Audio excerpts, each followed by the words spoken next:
Hi, thanks for joining me for today's yoga practice, which is going to be all about the psoas muscles.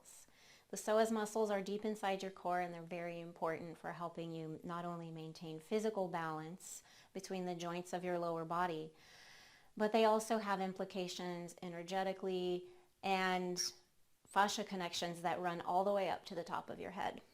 Instead of trying to stretch the psoas or force it to have a really intense contraction, we're going to focus on really gently moving it. And I like to think about this practice as fluffing it up like a pillow. So we're hydrating the psoas, we're creating some suppleness there, and we're creating conditions in the body that will lead to emotional, energetic, and physical balance. So if you lay on your back, and we'll start with the knees bent and the feet flat on the floor. If you feel like your chin is pointing up towards the ceiling like mine is now, it's a good idea to put a blanket or a small pillow underneath your head like this. Ideally, we want to be able to sense that the chin and the forehead are level with the floor. I will invite you to just relax your arms onto the floor. Take a deep breath. Let it go slowly, either through the mouth or through the nose. Just feel the floor underneath you. Feel the weight of your body on the floor. Sense the bottoms of your feet touching the floor. Your sacrum, shoulder blades, and the back of your head. Sense that there's really some flatness and support here on the floor. It's a wonderful reference point for us when we're learning about alignment of the spine. So next, we're going to do a little before picture. We'll be doing an after picture later. And to do this, let's just put the feet out on the floor one at a time. Nice and easy. And right away, I'm noticing my back is arching up off the floor. I really need this back relaxation practice today. So if that's what you're feeling too, just notice, right? Notice the level of tension or pinchiness or arching you're feeling in your back. And you could even take a hand and stick it under there. Just try to take a snapshot and remember how easy it is to get your hand under there, under the low back, how much space there is, okay? How much stretching you're feeling in the fronts of the hips, okay? And then we don't have to stay in this position any longer. We're bending the knees again, putting the feet flat on the floor into what we call constructive rest. So we want the feet to be in alignment with the knees and the hips. So if you were to stretch the leg out, theoretically, the ankle, knee, and hip would all be in a straight line. Or if you were looking at yourself from above, those three joints would all be aligned. And the toes are pointing at the bottom of the mat. And the feet are close enough to your body that you feel a relaxation of the low back. They're close enough, but they're not so close that your back is flat against the floor. We're looking for the Goldilocks zone here with our constructive rest. Okay, so the next thing we're going to do is a really basic staple move in somatic yoga. It's called the arch and curl. And to do that, all you have to do is point your tailbone down towards the floor. And you might feel your head kind of sliding or your chin coming down. That's fine. Let the head follow the movement. That's going to help relax you even more. And then, so that's the arch portion of this arch and curl. And then if we flatten the back towards the floor, that's the curl. So we're arching and curling. And if you want to use your breath here, certainly it's a great idea to do that. It helps you relax even more. You can inhale as you're arching your back away from the floor. And then exhale as you're lengthening your back towards the floor. Now, if the breathing isn't working for you, don't worry about it. Take what's useful, leave the rest behind. Okay. And check in check in with your glute muscles here. So a lot of the time when I'm teaching this in a class, I'll see people as they're lengthening their back towards the floor, they'll be pushing their feet into the floor and they'll be clenching their butt, or they might even be lifting up off the floor like this. But that's not what we're doing. We're scaling it way back. So we don't have any need for the glute muscles. See if you can make this movement happen just by using the front and back muscles of your torso. Okay? Inhaling, arching the back away from the floor, and exhaling, lengthening the back towards the floor. Inhale, arch your back away from the floor, pointing the tailbone down towards the floor. Notice if your chin wants to follow, the chin pointing down as the tailbone points down. Let your head follow if it wants to. As you exhale, point the tailbone up towards the sky as the low back lengthens towards the floor. And maybe the chin slides up a little. Inhale, arching the back. Feel the compression, the engagement of the muscles there in the low back. And as you exhale, you feel them relax as they lengthen towards the floor. So there's a dance here between tension and release. Tension happening when we contract the muscles, and then release happening as we lengthen the muscles. And that also happens in the front of the body. You can notice as you're inhaling and arching your back away from the floor, the front body lengthens out, stretches out just a little. And as you exhale, the front body shrinks a little. You might even have a little bit of contraction in the belly muscles there. Inhaling and exhaling.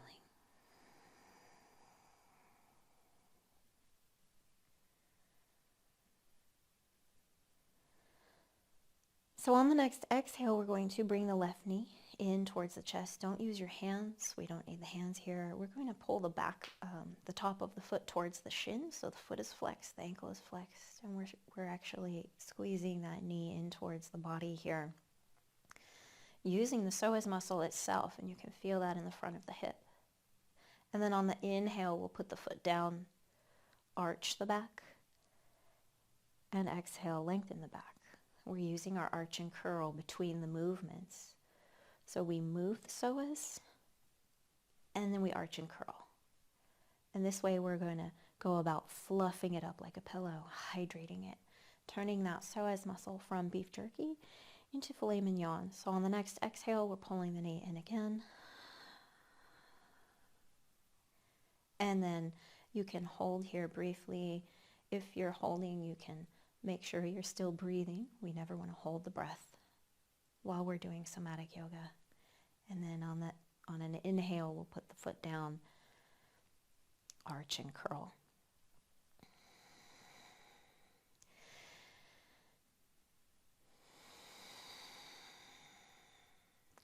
One more arch.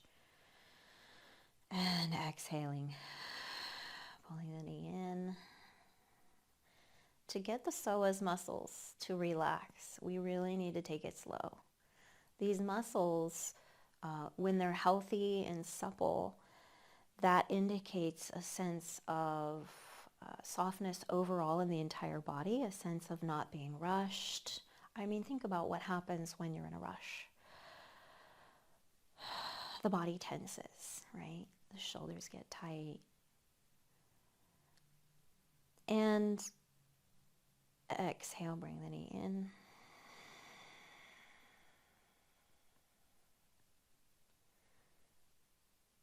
And this time, as you inhale and put the foot down, you can slide your heel all the way out on the floor, arch and curl.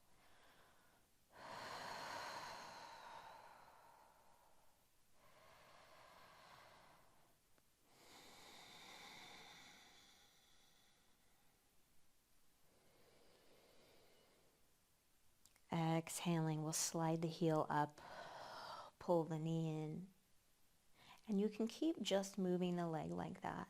Or if it's comfortable for your neck, you can lift your head and shoulders and maybe even reach through your hands, for the bottom of the mat. And when we're doing this, we're really shrinking up the entire left side of that body. Still breathing. We'll put the heel down on the floor, put the head down, and this time, if it's comfortable for your shoulder, you can bring that left arm up overhead. And if you can't quite reach all the way overhead and relax there, just move your arm as low as you need to so that you can relax and let it just be effortless on the floor. Let it be heavy on the floor. And we're arching and curling here. Inhaling to arch and exhaling to curl. Check in with that left leg. Make sure it's totally relaxed. That means for a lot of us, the toes will be flopping out to the sides. And with the leg stretched out like this as we arch and curl, what do you feel? How is this different?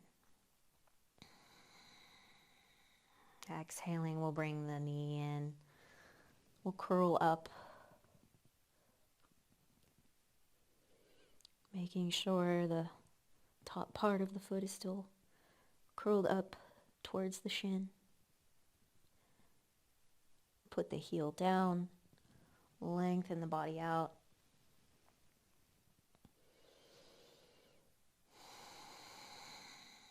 And something I like to add to this is just the tiniest little glute engagement on the curl as you're flattening your back towards the floor. If you engage the glute only 10% of its maximum, you'll feel increased stretch in the front of that hip. Arching and curling. It's like we're flossing the psoas muscle, where it runs there across the front of the pelvis and down into the thigh.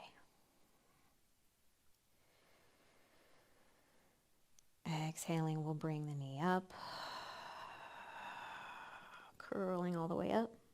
So in this position, the psoas is as short as it can possibly be. It begins all the way at the top of your lumbar. For some people, even a little bit higher. It originates, muscle fibers originating from every single lumbar vertebrae, all joining together into one thick rope about as big as your fist. Stretching out on the floor here. Arching and curling. And so when all those fibers get together, they run down the front of your hip and attach at the very top of your inner thigh. It's a really long, really large muscle, really deep in there. It's behind your guts. And having that visual, I hope, is going to help you relax even more. I really am a firm believer that when people have a really strong understanding of what they're doing, why they're doing it, and what the parts of their body are doing, curling up here, crunching, then they're a lot more likely to have a good result from their efforts. Okay. So last time, we're going to stretch out the body. We're still arch and curling here, making sure that left leg is relaxed. Moving with the breath if that feels good for you. If not, you don't have to. Don't worry about it.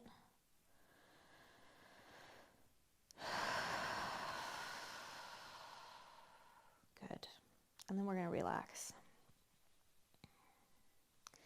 You can bring that left arm down. Stretch the right leg out next to the left leg. And this is a magical moment. You get to pause in the middle of your yoga practice. I invite you to observe if there's any difference between the right side and the left side. Maybe a difference in sensation. Does something feel higher, lower, bigger, smaller, softer, harder? Compare the fronts of the hips. Compare the low back, the left and right sides of the low back.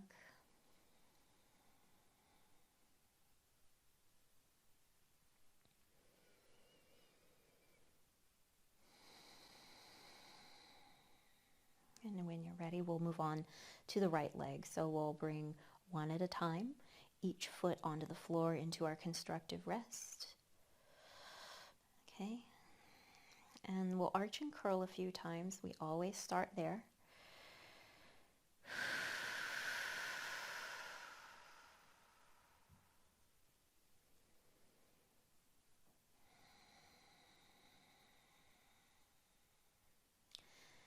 Sometimes I like to be quiet in the middle of my classes so that my students can just focus on themselves.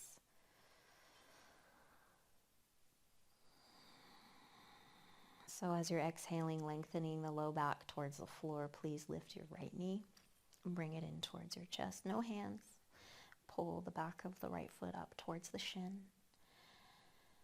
And right away I'm noticing this side feels crunchier, feels pinchier. So my body's going to really appreciate this. We're going to put that heel and foot down on the floor. Arch and curl.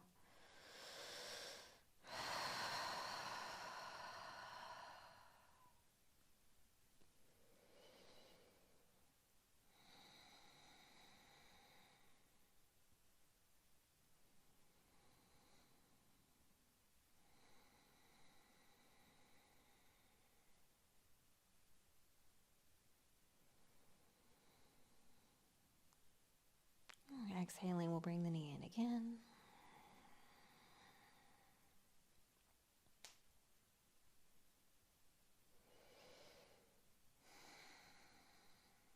And putting the foot down, we can arch and curl a little bit more.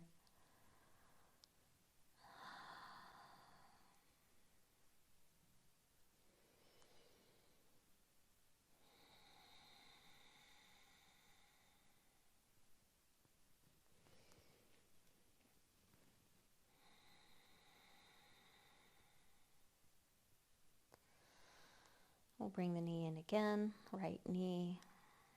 Make sure that knee is aligning towards the nipple line. So we don't want to see the knees going out towards the armpit when we bring them in. We're kind of bypassing the psoas when we do that. And actually that is one sign of really tight hip flexors is when people have to put their knee out to the side to bring it up. So just remember, it's not important to how close you can get that knee. It's important the muscles that you're using.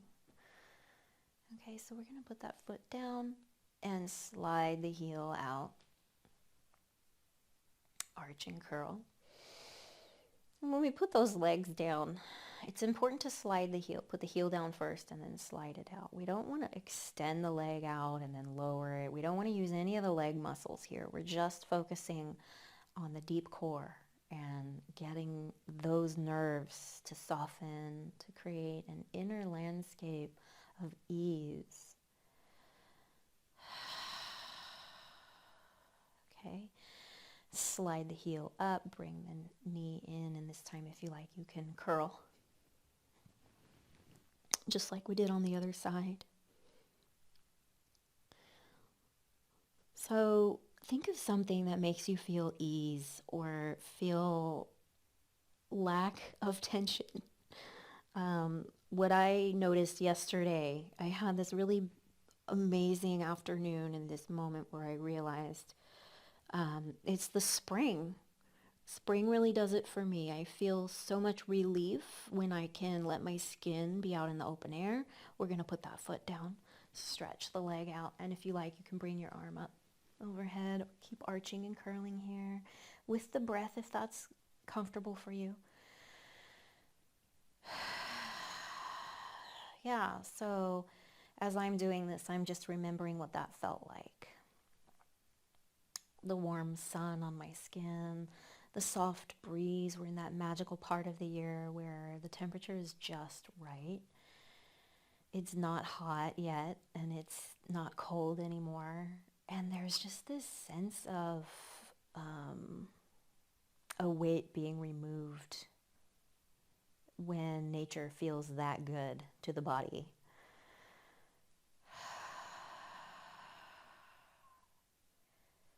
So whatever kind of experience of ease you've ever had, bring that into this practice. Bringing the knee in, curling up, maybe even reaching. Remember, if this hurts your neck, you really can skip this part. You're free to skip, change, or do something completely different. Your body, your choice. And we're going to put the foot down, stretch the leg out, arm overhead again, arching and curling.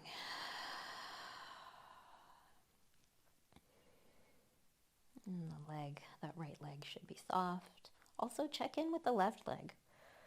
We didn't do this on the other side, but it's always important to make sure that the side you're not working is quiet until that left leg. You get a break. You get a holiday here.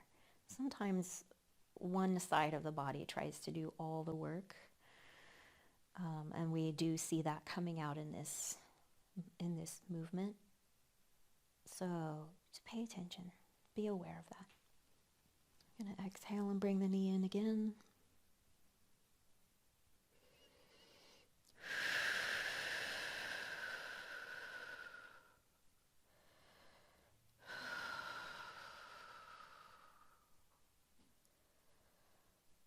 And stretching out again.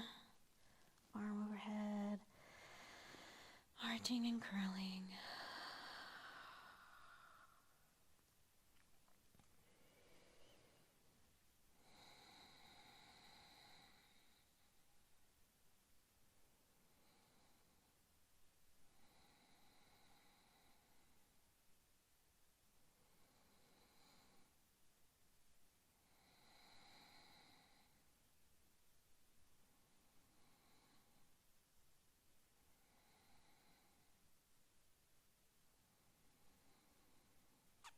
Last one, we're going to slide the heel up, bring the knee in, shrinking up the right side of the body. 5, 4, 3, 2, 1. Heel comes down, lengthen the leg out.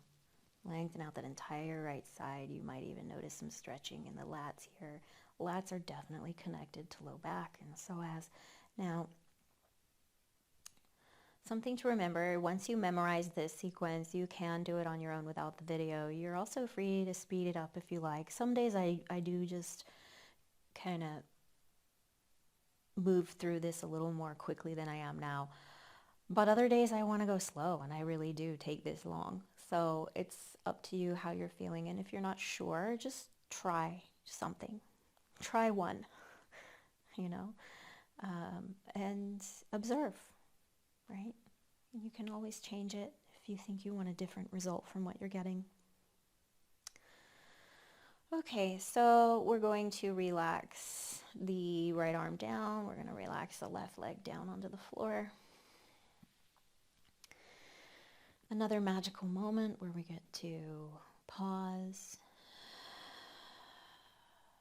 and we're taking our final after picture here.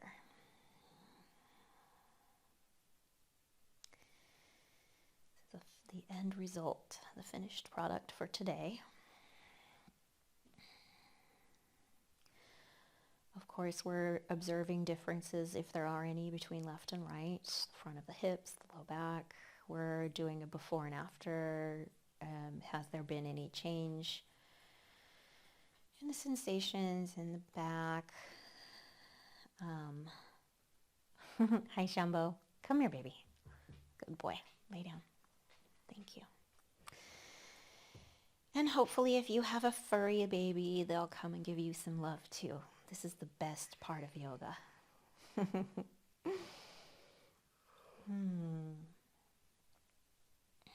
Thank you for joining me for yoga.